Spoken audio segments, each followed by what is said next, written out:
living together for 7 years and married for 3 of them.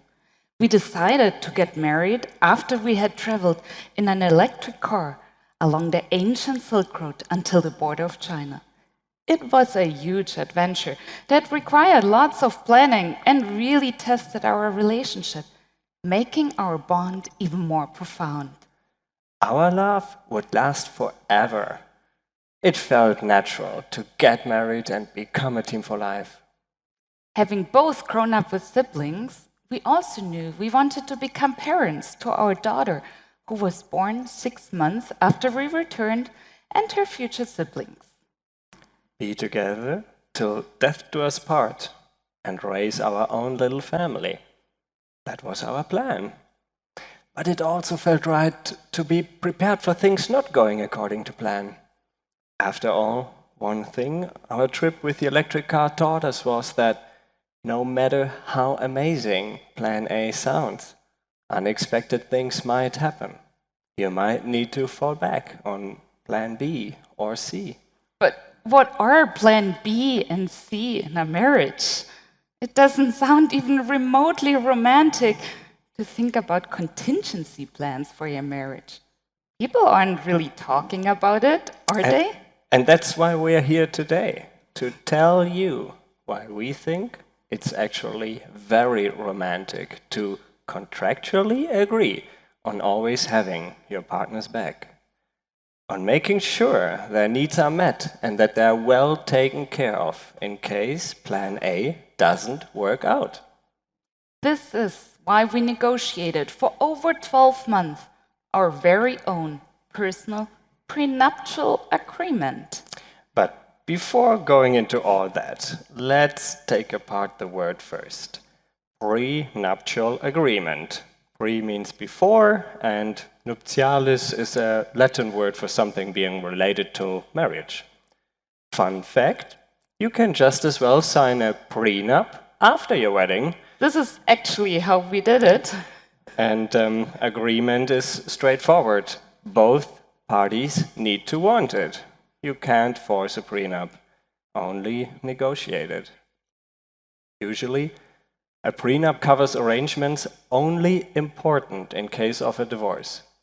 Most often, they are concerning only the following 2 things: the division of assets accumulated during marriage and spousal support, which is the kind of money or other support you give to your ex-partner.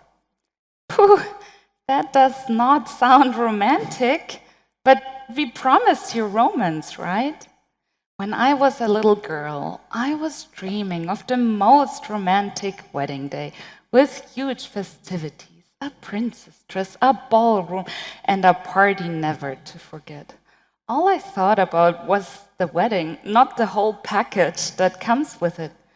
Did it cross my mind that about 30 to 40% of German marriages end in divorce after 15 years? Of course not. And why would it? Thinking, discussing, negotiating, even arguing about what happens after the potential separation from the person you are about to tie the knot with? That's like saying, maybe, to the question, will you marry me? Imagine your partner turns out to be a total lemon in his views about money, responsibilities, or a potential separation.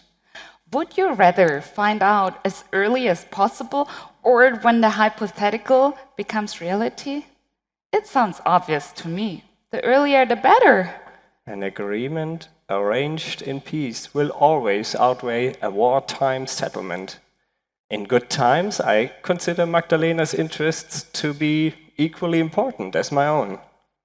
So, let's take a closer look on why we think that a prenup is helpful for any couple wanting to start a family. Prenups, according to the cliché, are only good to save money for the richest spouse, which is because very often the partner having or earning more tends to compel the other to sign a prenup before the wedding. But you don't need to wield this tool as such a weapon.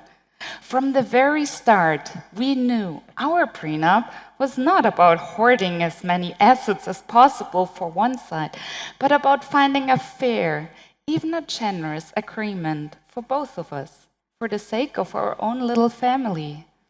The first step was to be transparent about the assets we have and the assets and income we expect to have in the future. We talked about how we would like to split these in case of a divorce. Money issues are one of the leading causes of divorce. So the more you talk about money now, the less this topic gets thorny in the future.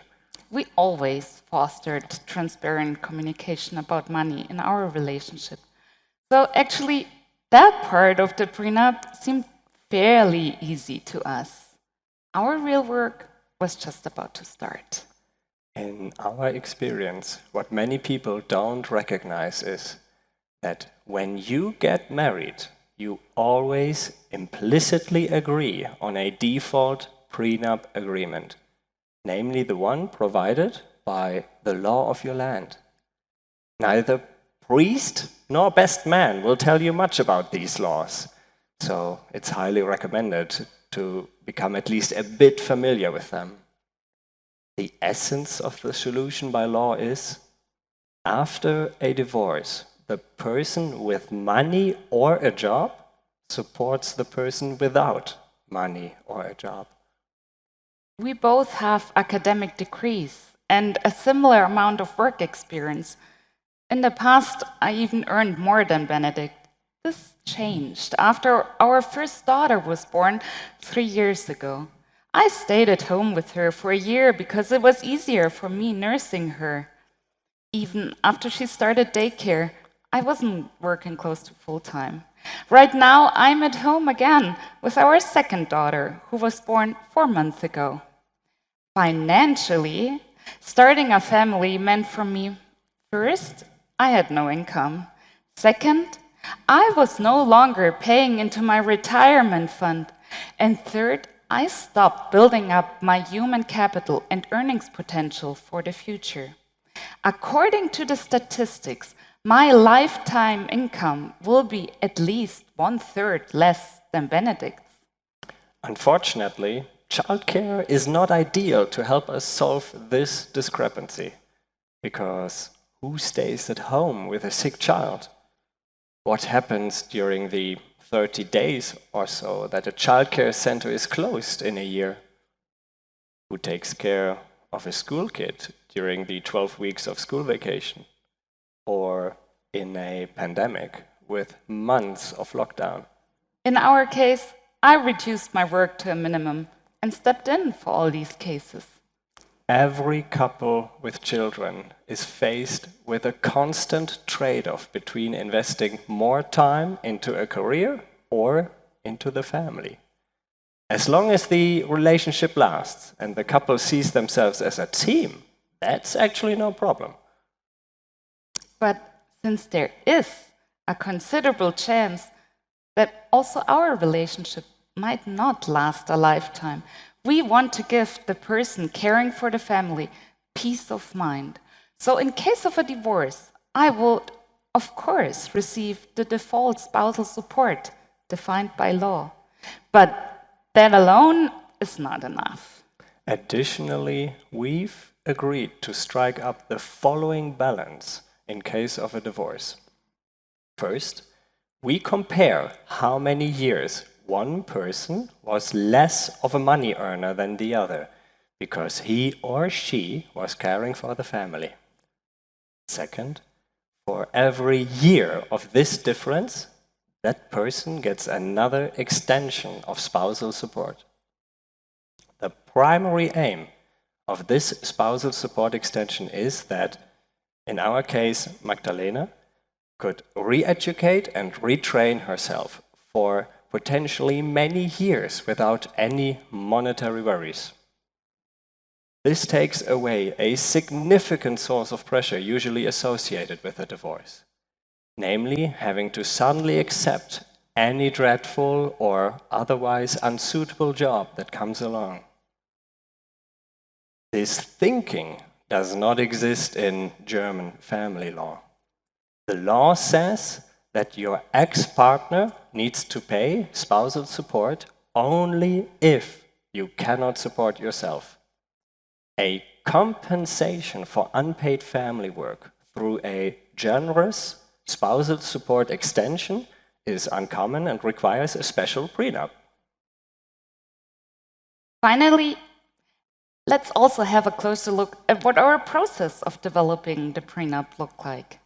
One of us was usually walking our baby daughter to sleep outside and continued walking.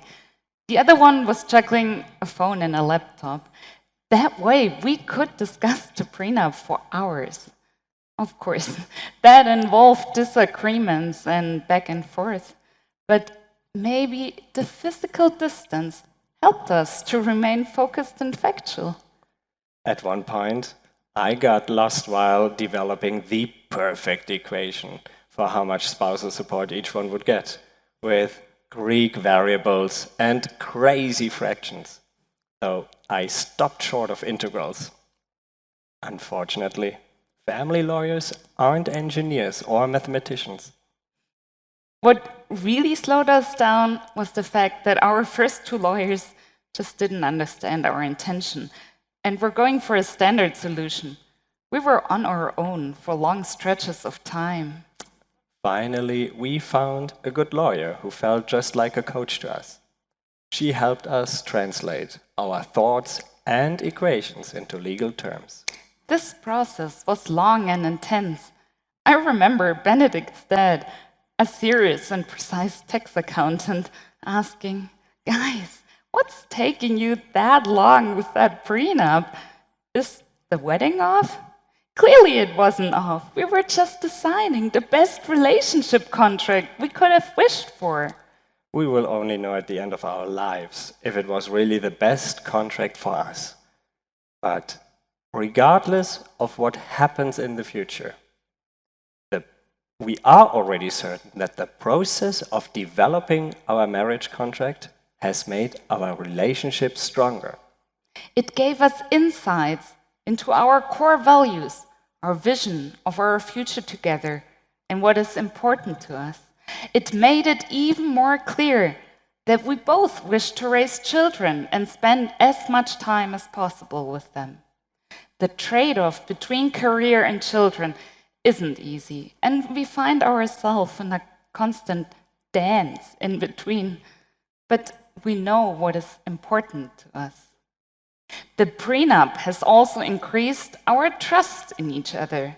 We know we can rely on each other right now, but we also know that in case of a divorce, our interests are protected equally. This gives us, and especially me, since I am currently spending more time with the children than with my career, peace of mind to live the life I and we want to live. In case you're still not convinced, think about all the insurances you have in your life. In case of sickness, in case of unemployment, heck, even your smartphone might be insured somehow. For Magdalena and me, all the years of our lives spent towards the common cause of a family together are insured too. Each partner ensures the other one's time investment into the family. Now, isn't that romantic? You see, we really consider our prenup as a relationship building tool. That's why we encourage you to discuss the prenup with your partner and your close friends and family so that all of this becomes more normal. It doesn't matter whether you're about to get married or if you're married already. There is never a wrong time to shape the relationship you have enjoyed so far and want to enjoy well into the future, maybe forever. Thank you. Thank you.